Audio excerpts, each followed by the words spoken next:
Is it time for recess yet? I'm so glad you found time to join us here on the Childcare Director's Chair, where Erica Sacoccio shares her best practices that she's refined through her passion of directing childcare centers over the last 23 years.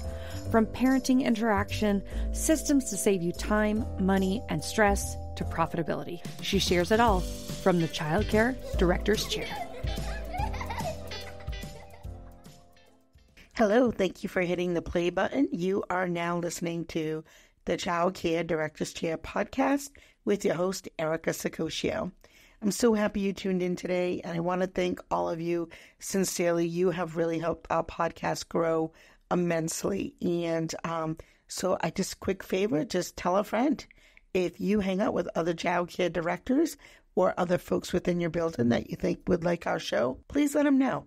We have a goal of hitting 10,000 downloads by the end of the month of May, and you can help us with that. And it's as simple as just telling a friend, telling colleagues in the field. We really, really do appreciate you, and we hope that you find our daily tips helpful. So I'm really, really excited because it is sunny today in Rhode Island, and it normally is raining. Most of spring it rains, which I love seasons, but sometimes when it rains day after day, you've kind of, had enough. So I am happy that it is sunny today, and it made me really think about summer camp. And I couldn't believe how quickly summer camp is nipping at our heels here in Rhode Island. It's about maybe another 6 or 7 weeks. And for some of you, you may have summer camp coming up even sooner than that. So let's just talk about a few things that might be helpful, or maybe a little checklist to make sure you've kind of covered everything to ensure that your kids have the best summer camp ever. And, planning for an amazing summer camp program, it requires careful consideration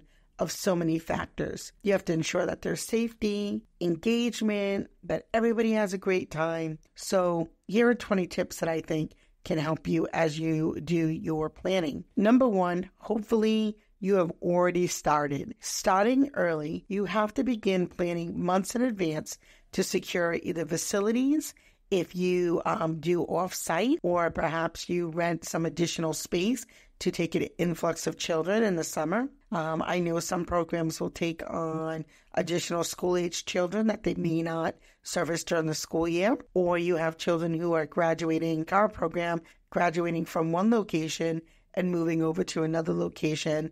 And so there's a big change there. You have to think about your staffing and what resources you have available. So planning early really does help you make the most of the program and also get the most out of the resources that you have available to you. And when I say resources, I mean, obviously funding. You want to be able to allocate money for that. Additional staffing that you'll need to take on because, as I said, many programs have an influx of children. And just, kind of maybe even give you an opportunity to see what field trips or special guests that you want to come to your program. And many of the more attractive or more places that really are exciting and the kids want to go to, they get filled up really quickly. At least I know down here. So some of the favorites are like laser tag. Our kids love laser tag during summer. So that's one of the places that always fills up pretty quickly. If you don't have a pool and you use a community pool, it's really important that you get your dates in early for your kids so that your kids are not disappointed. So my point is, start early. You also want to make sure that you have clear goals. So define your objectives for your camp program. Consider the educational aspect that you want to bring to the children, along with the recreational goals.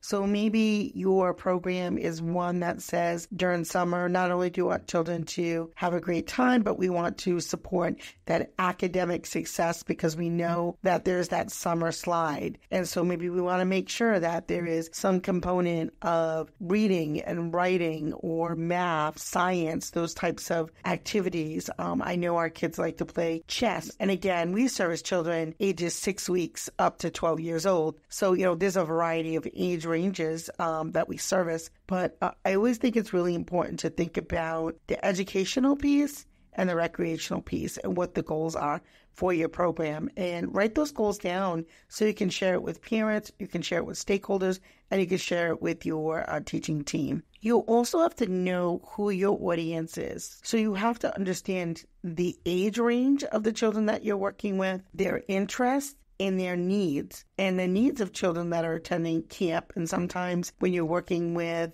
children who are 5, it may be their first experience doing something like a summer camp. So know exactly who the children are that you're serving, along with those goals and setting up early. I would say at the beginning of camp, I would take interest survey and ask the students what types of things do they like, what types of topics, what types of themes, what kinds of places do they find fun and fascinating. And you can always incorporate that into the program, even though you have a majority of the program planned. Once you really get to know the students, you can make some tweaks. And so I always like to do an interest inventory. You can even do it ahead of time. Some programs don't switch students at all, and they're there year-round. And so that's good, and it's not always so good. So what I mean by that is you really want summer camp to feel like summer camp. You want it to look different. You want it to feel different. And not only just for the children, but also for your staff.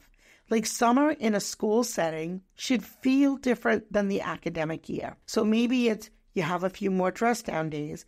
Maybe it's you switch up. If you provide food, you switch up the types of foods that you have and have them be a little bit more fun. Include lots of fruits and vegetables and things that are, very seasonal that you only can get certain times of year.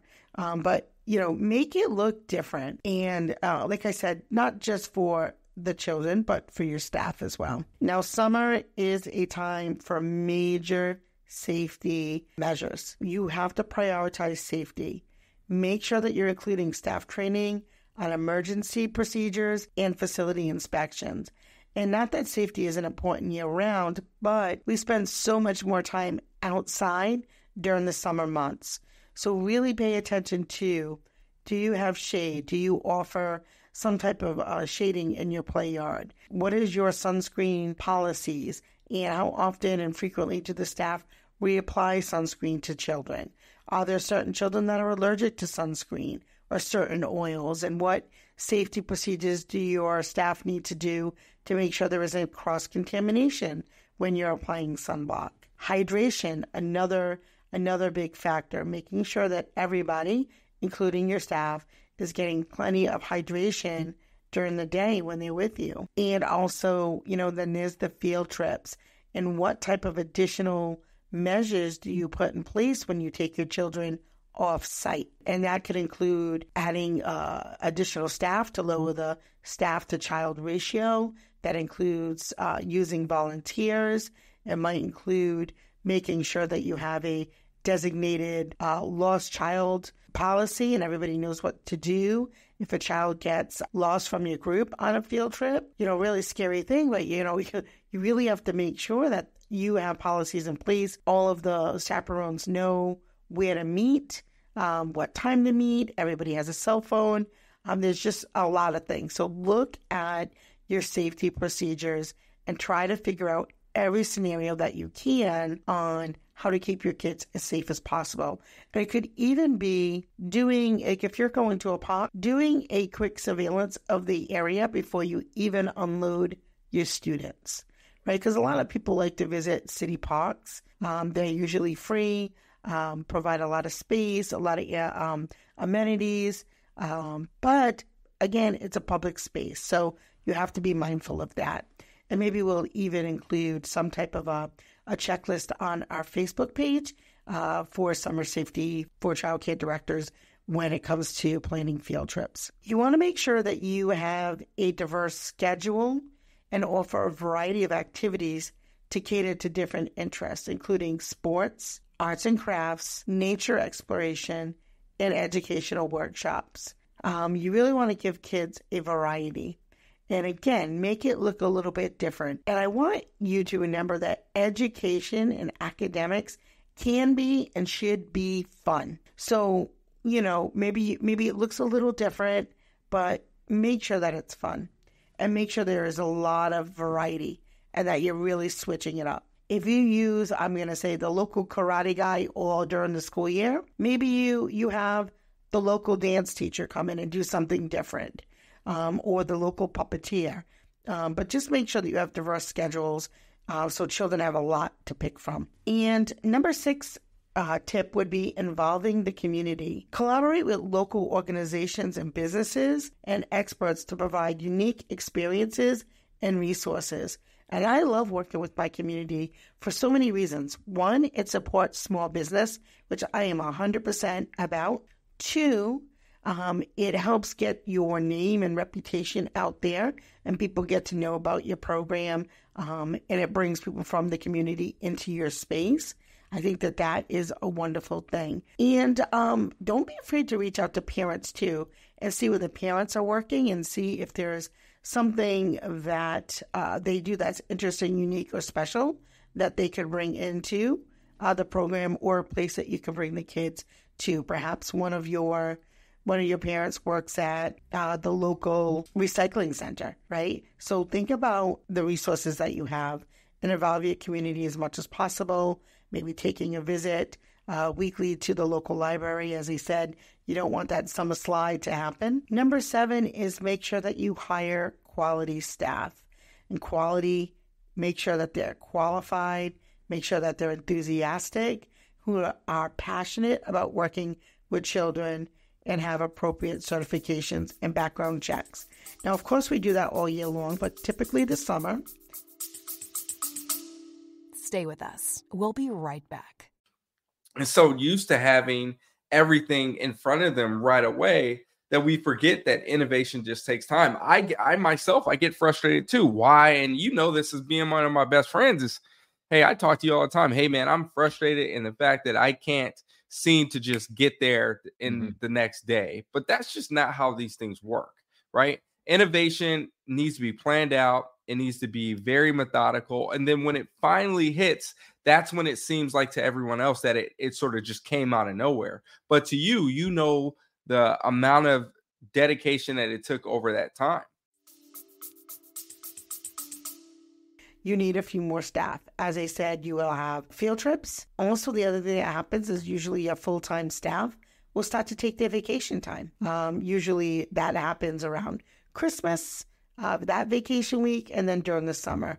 Your teachers who work really hard need to take a break with their family. And so having additional teachers on board, make it so that everybody can be refreshed and have a wonderful summer. Tip number 8 is make sure you provide a staff training and to conduct comprehensive trainings that cover safety protocols, behavior management strategies, and activity planning. And if you always hold your staff training, bring someone else in, right? Having a themed meeting is super fun.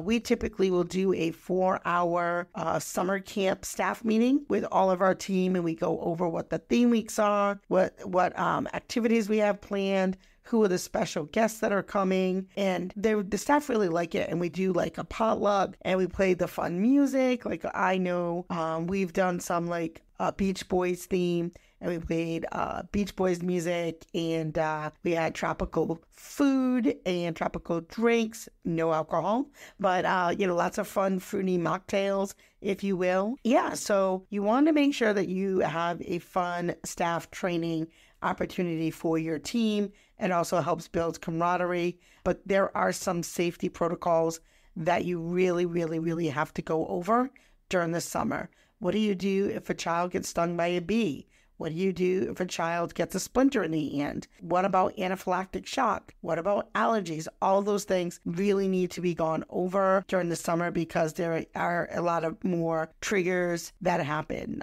Children are allergic to fresh cut grass or allergies. Your asthmatic children sometimes will have a great deal of problems during the summer months. So again, make sure your team and your volunteers know what to do. Tip number 9 is communicate with parents. Keep parents informed about the camp schedule, the activities, the policies, and any updates or changes that have occurred that might be different from what you originally planned. And that sometimes happens, right? Sometimes you plan to go to a place and for some reason they're not able to accommodate, or there was a weather change. Maybe you were going to bring the kids to the local park and now it was a rain out.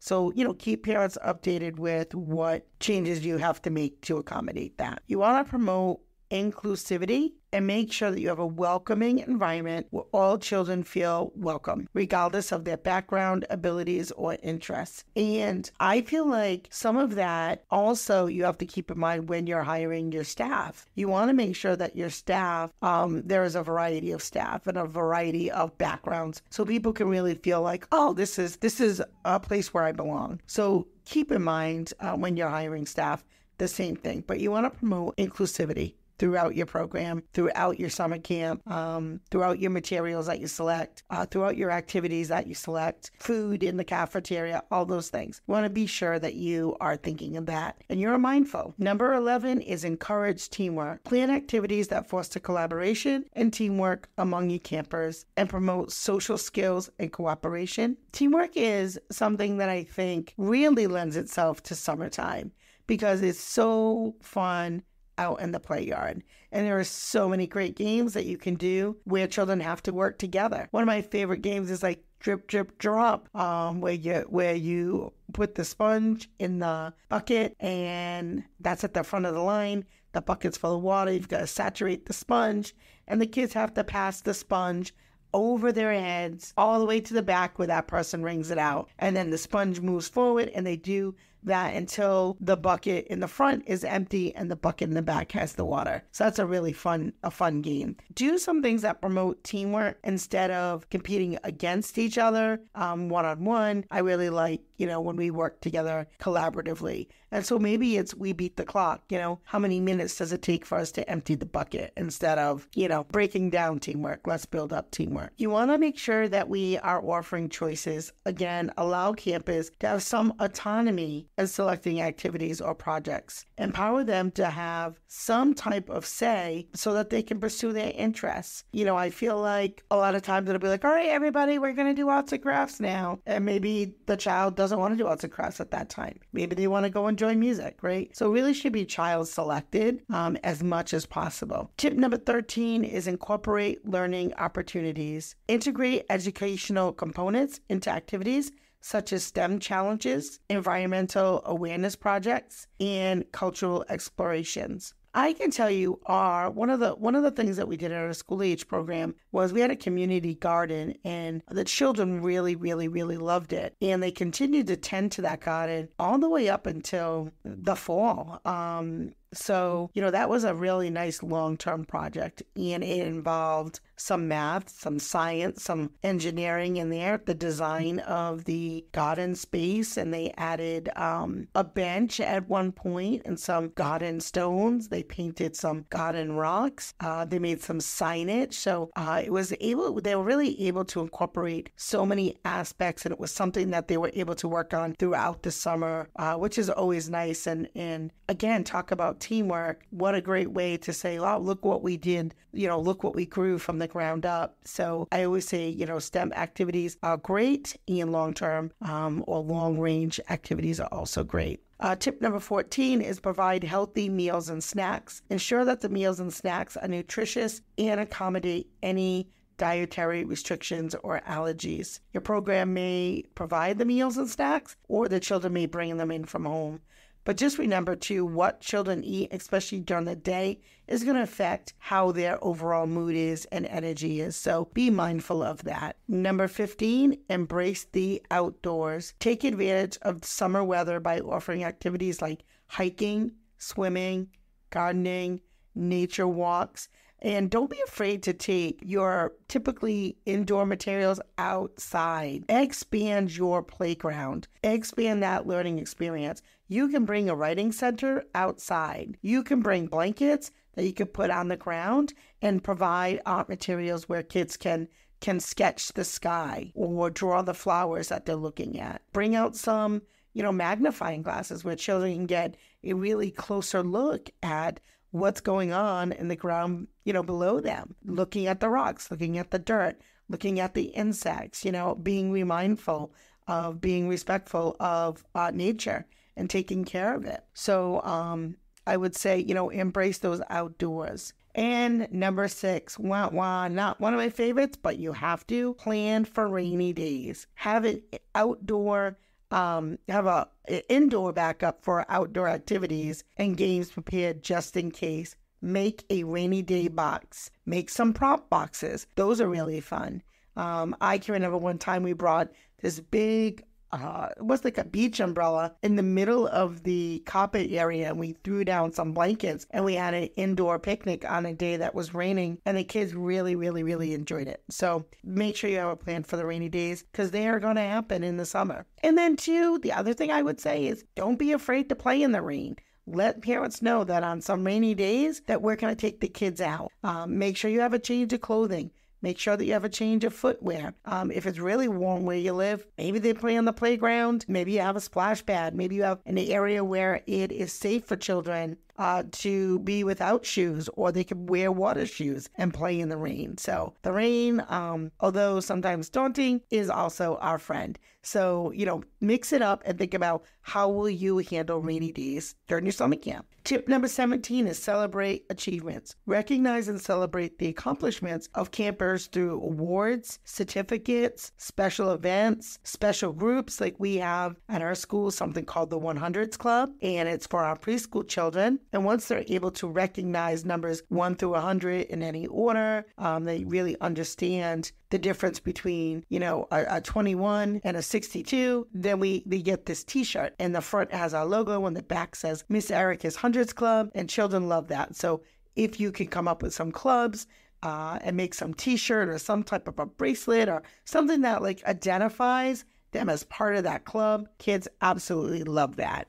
So that would be something I would recommend. Also, a student of the week or a camper of the week. Those are really fun too. Kids love it. Parents love it. I would say on our social media, probably the posts that are shared the most are the student of the week posts. So parents are always so proud when their children make the camper of the week. Tip number 18 is seek feedback. Regularly solicit feedback from your students, from your parents, and the staff. This will help you identify areas for improvement and make any adjustments as needed. And don't wait till the end of the summer. That would be the worst. If there's something that your staff or your parents really didn't like and you waited all the way till the end of 3 months to find out, what a wasted opportunity. So maybe you do it in intervals. Maybe you do it after the second week. Maybe you do it again midweek, and maybe you do it again at the end of the summer. But it really will help you keep your finger on the pulse and make tweaks when you need quickly. Number 19, you want to stay flexible. Be prepared to adapt to any unexpected challenges or changes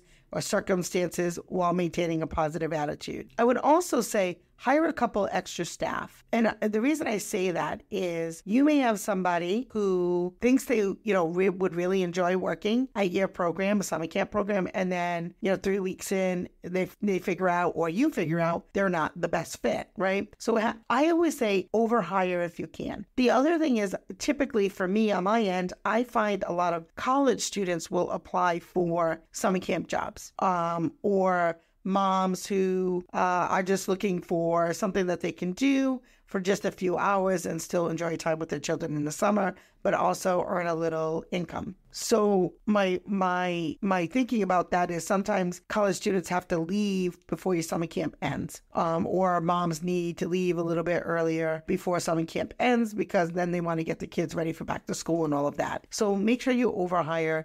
Be ready and prepared for any little bumps that you might have. Also, make sure you order your materials a little ahead of time. That way, if there is a backlog at the distributor or the wholesaler or whoever you buy from, that you still have what you need in time. So give yourself a little bit of grace. I typically will order my materials a month in advance. That way, we have what we need on hand. Tip number 20, have fun. Remember, most important, it's your summer too.